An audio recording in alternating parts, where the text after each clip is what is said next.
Atos, capítulo 1. Prezado Teófilo, no primeiro livro que escrevi, contei tudo o que Jesus fez e ensinou, desde o começo do seu trabalho até o dia em que ele foi levado para o céu. Antes de ir para o céu, ele deu ordens, pelo poder do Espírito Santo, aos homens que ele havia escolhido como apóstolo. Depois da sua morte, Jesus apareceu a eles de muitas maneiras, durante 40 dias, provando sem deixar dúvida nenhuma que estava vivo. Os apóstolos viram Jesus e ele conversava com eles a respeito do reino de Deus. Um dia, quando estava com os apóstolos, Jesus deu essa ordem: fiquem em Jerusalém e esperem até que o Pai lhes dê o que prometeu. Eu disse a vocês, pois de fato João batizou com água, mas daqui a poucos dias vocês serão batizados com o Espírito Santo. Certa vez, os apóstolos estavam reunidos com Jesus. Então, lhe perguntaram: é agora que o Senhor vai devolver o reino para o povo de Israel? Jesus respondeu: não cabe a vocês saber a ocasião ou o dia que o Pai marcou com a sua própria autoridade. Porém, quando o Espírito Santo descer sobre vocês, vocês receberão poder e serão minhas testemunhas em Jerusalém, em toda a Judeia e Samaria e até nos lugares mais distantes da terra. Depois de ter dito isso, Jesus foi levado para o céu diante deles. Então, uma nuvem o cobriu e eles não puderam vê-lo mais. Eles ainda estavam olhando firme para o céu enquanto Jesus subia. Quando 2 homens vestidos de branco apareceram perto deles e disseram: homens da Galileia, por que vocês estão aí olhando para o céu? Esse Jesus que estava com vocês e que foi levado para o céu voltará no mesmo modo que vocês viram subir. Então, os apóstolos desceram o Monte das Oliveiras e voltaram para Jerusalém. O monte fica mais ou menos a 1 quilômetro da cidade. Quando chegaram à cidade, eles foram até a sala onde estavam hospedados, a qual ficava no andar de cima da casa. Os apóstolos eram esses: Pedro, João, Tiago, André, Filipe, Tomé, Bartolomeu, Mateus, Tiago, filho de Alfeu, Simão, o nacionalista, e Judas, filho de Tiago. Eles sempre se reuniam todos juntos para orar com as mulheres, a mãe de Jesus e os irmãos dele. Num desses dias de reunião, estavam presentes mais ou menos 120 seguidores de Jesus. Nessa reunião, Pedro se levantou e disse: meus irmãos, tinha de acontecer aquilo que o Espírito Santo, por meio de Davi, disse nas Escrituras Sagradas a respeito de Judas, que foi o guia daqueles que prenderam Jesus. Judas era do nosso grupo e foi escolhido para tomar parte no nosso trabalho. Com o dinheiro que tinha recebido pelo seu crime, Judas comprou um terreno. Nesse terreno, ele caiu e se arrebentou, e os seus intestinos se esparramaram. Todos os moradores de Jerusalém ficaram sabendo disso, por isso deram àquele terreno o nome de Aceldama, que na língua deles quer dizer campo de sangue. E Pedro continuou: isso é o que está escrito no livro dos Salmos, que a casa dele fique abandonada e ninguém mais more lá. E também diz que outra pessoa faça o trabalho que ele fazia. Portanto, precisamos escolher outro homem para pertencer ao nosso grupo e ser testemunha junto conosco da ressurreição do Senhor Jesus. Deve ser um daqueles que nos acompanharam durante o tempo em que o Senhor Jesus andou entre nós, desde que foi batizado por João até o dia em que foi levado para o céu. E foram apresentados 2 homens, José, chamado Barsabás, que tinha o apelido de Justo, e Matias, Em seguida, oraram dizendo: Senhor, Tu conheces o coração de todos. Mostra agora qual dos dois escolheste para trabalhar conosco como apóstolo, pois Judas abandonou esse trabalho e foi para o lugar que ele merecia. Depois fizeram um sorteio para escolher um dos dois. O nome sorteado foi o de Matias, que se juntou ao grupo dos 11 apóstolos. Atos, capítulo 2.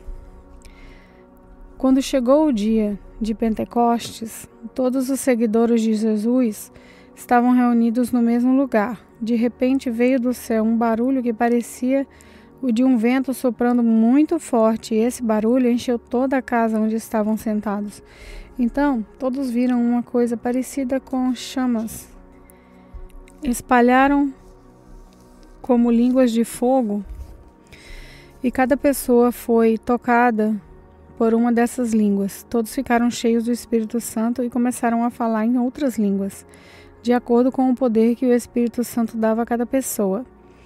Estavam morando ali em Jerusalém judeus religiosos, vindos de todas as nações do mundo. Quando ouviram aquele barulho, uma multidão deles se ajuntou, e todos ficaram muito admirados, porque cada um podia entender na sua própria língua o que os seguidores de Jesus estavam dizendo. A multidão ficou admirada e espantada e comentava: essas pessoas que estão falando assim são da Galileia? Como é que cada um de nós as ouvimos falar na nossa própria língua? Nós somos da Pártia, da Média e do Elão, da Mesopotâmia, da Judeia, da Capadócia, do Ponto, da província da Ásia, da Frígia, da Panfilha, do Egito e das regiões da Líbia, que ficam perto de Cirene. Alguns de nós são de Roma, uns são judeus, outros convertidos ao judaísmo, alguns são de Creta e outros da Arábia. E como é que todos estamos ouvindo essa gente falar em nossa própria língua a respeito das grandes coisas que Deus tem feito? Todos estavam admirados, sem saberem o que pensar, e perguntavam uns aos outros: o que será que isso quer dizer? Mas outros zombavam, dizendo que esse pessoal está bêbado. Então, Pedro se levantou, junto com os outros 11 apóstolos, e em voz bem alta começou a dizer à multidão: meus amigos judeus, e todos vocês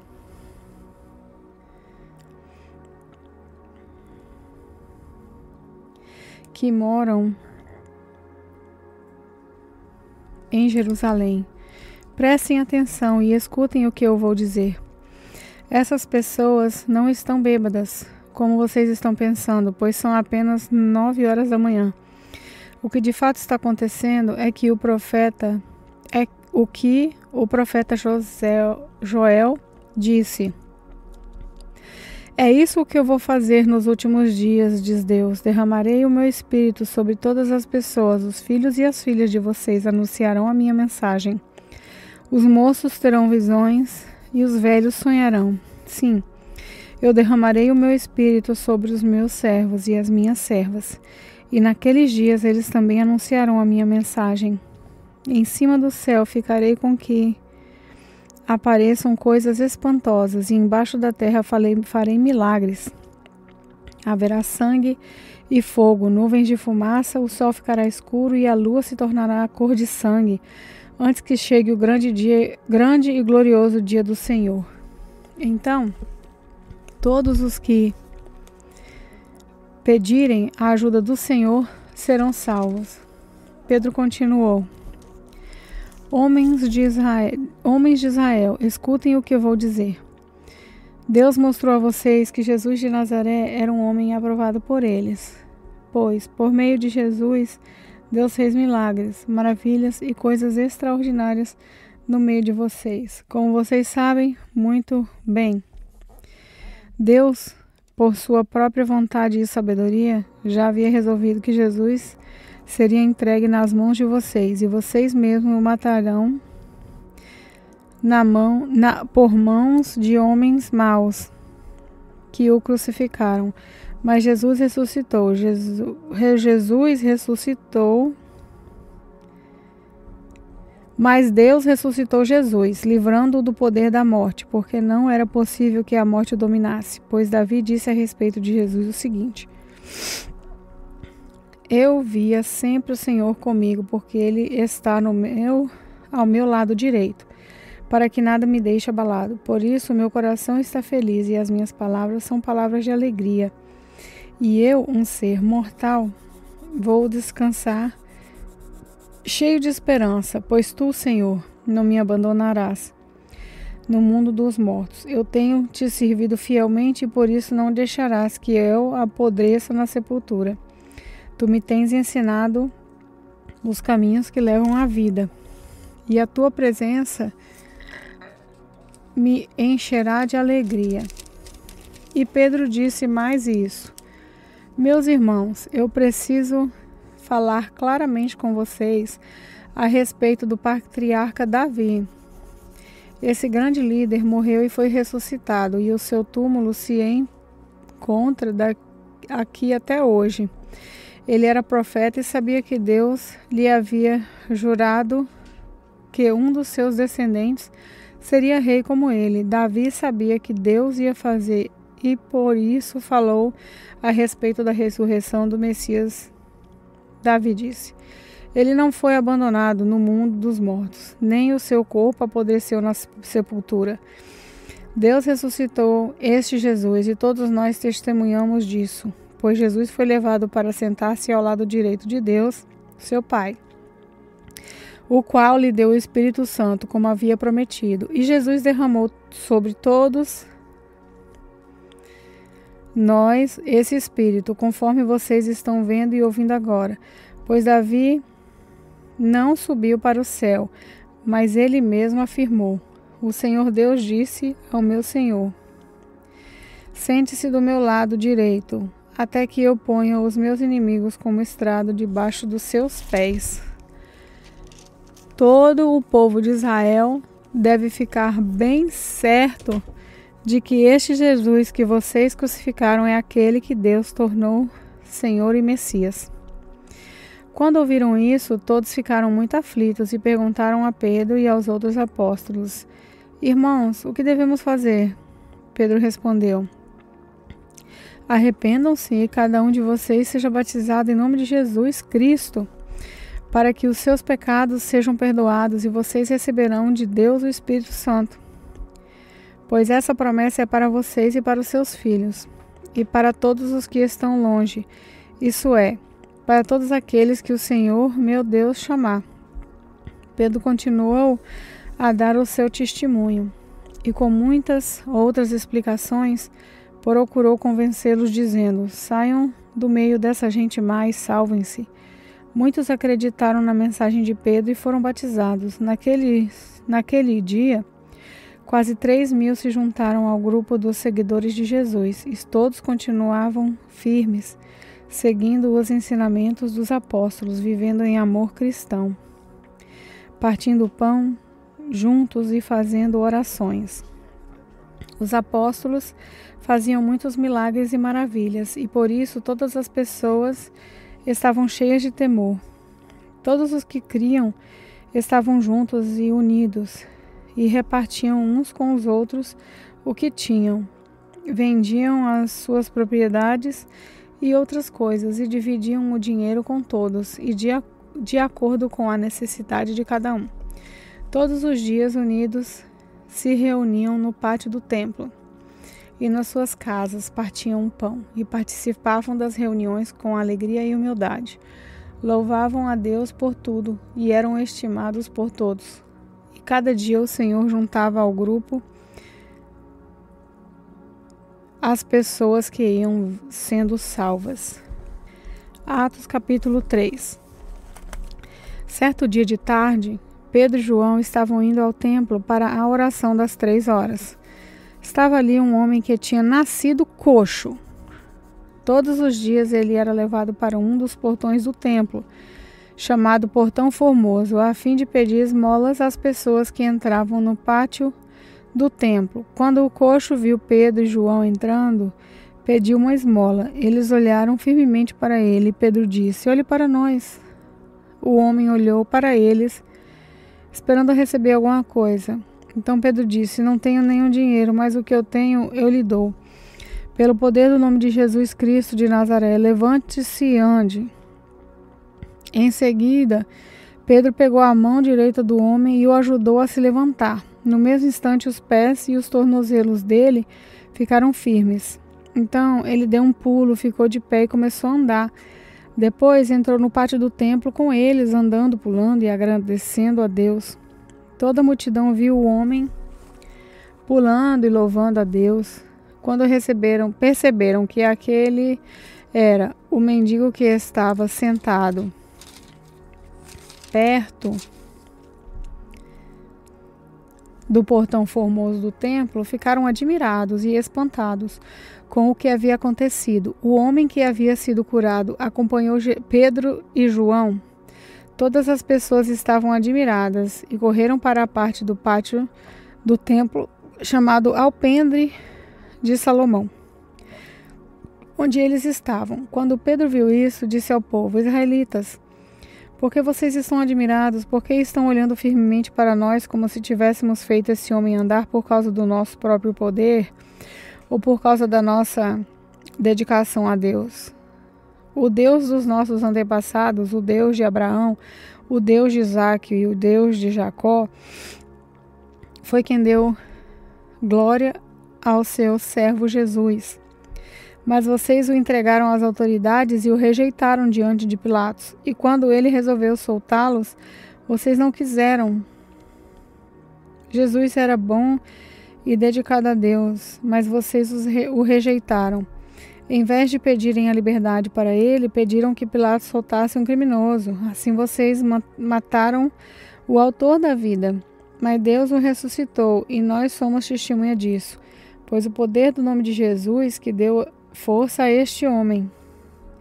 O que vocês estão vendo e sabendo foi feito pela fé e no seu nome, pois foi a fé em Jesus que curou este homem em frente de todos vocês. Agora, meus irmãos, eu sei que o que vocês e os seus líderes fizeram com Jesus foi sem saber o que estava fazendo.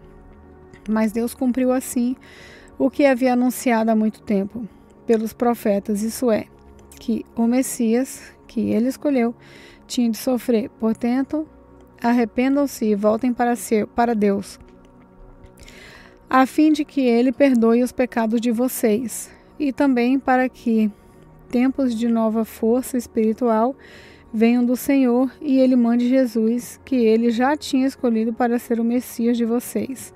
Jesus precisa ficar no céu até chegar o tempo em que todas as coisas serão renovadas, como Deus anunciou há muito tempo pelos seus fiéis mensageiros, os profetas. Pois Moisés disse: "No meio de vocês o Senhor Deus escolherá e enviará para vocês um profeta.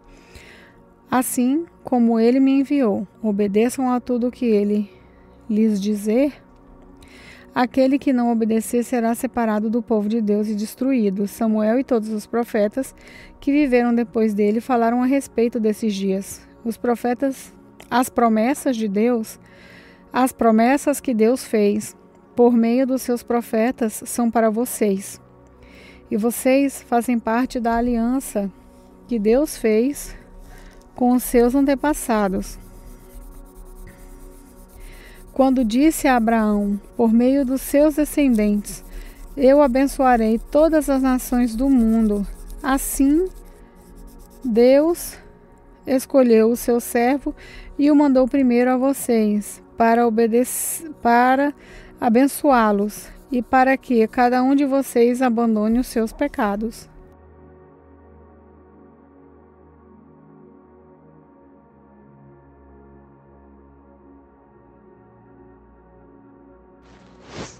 Paz do Senhor, aqui é a Emily. Vamos fazer uma pequena oração. Senhor Deus, muito obrigado por revelar a sua palavra para os nossos corações, que essa palavra esteja guardada em nossos corações e que a gente não só ouça, mas também pratique. E obrigado por a tua graça de hoje. Em nome de Jesus, amém.